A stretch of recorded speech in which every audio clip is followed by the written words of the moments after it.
Stonewall had everything going for it. I remember when it came out in 2015. The story of a gay white teen named Danny seemed pretty enticing. It followed his journey from Indiana to the urban queer ghettos of New York, and eventually his inclusion in the Stonewall riots, known as the beginning of the gay liberation movement. While the film didn't have a wide release in Australian cinemas, I was left to search for it online. Being gay myself, I feel as if it was due diligence at this point to ingest anything with a queer narrative. In one of my blog posts, I discussed the very power of queer narratives in media and just the impact it has had on my life. I remember watching Kurt in Glee and feeling so incredibly validated in who I was. For the longest time, I never felt like I belonged anywhere, and after seeing someone like Kurt on television, I felt less alone. As I said before, Stonewall had everything going for it, but in a time where representation is so important, the movie just got it so wrong. The biggest mistake it did was glossing over the people who were historically important to the Stonewall riots. In the 1960s, Greenwich Village, New York, was the place to be for queers. It was where all the culture was happening and was one of the safest places to be at in America. The Stonewall Inn was a diverse gathering place in Greenwich, particularly for street kids, people of color, drag queens, trans people. Those who were unwelcome anywhere else found a home at the Stonewall Inn. On June 28, 1969, there was a surprise police raid at the gay bar. Normally, the police would just check everyone's IDs, arrest a few people, and then leave. On this night, they started rounding everyone up. Rather than run away or submit the arrest, the victims of harassment fought back.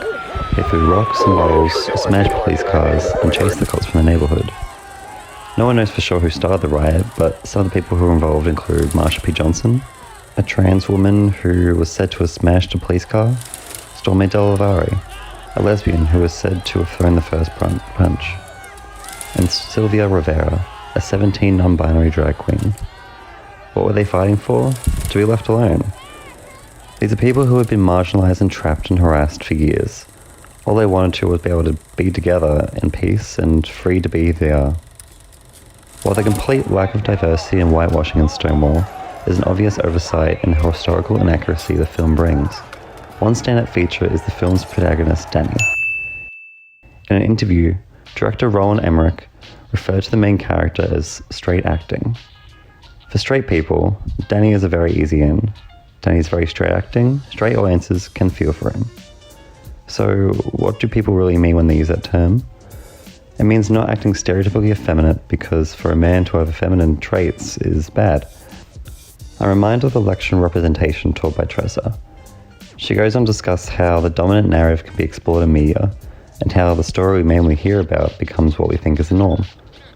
What we see all the time starts to become what we think is normal. And we can also think about the ways that we want to be represented, that we want to represent as media makers.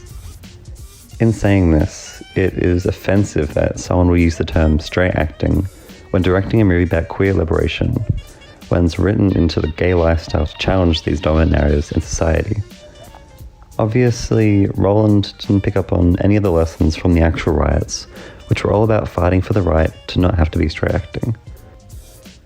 In Anita Heiser's About Indigenous Australia, Some Issues to Consider and Protocols to Follow, she discusses how representation and subject matter can be altered when the creator of a media text isn't always ingrained into the cultural fabric of what they're talking about.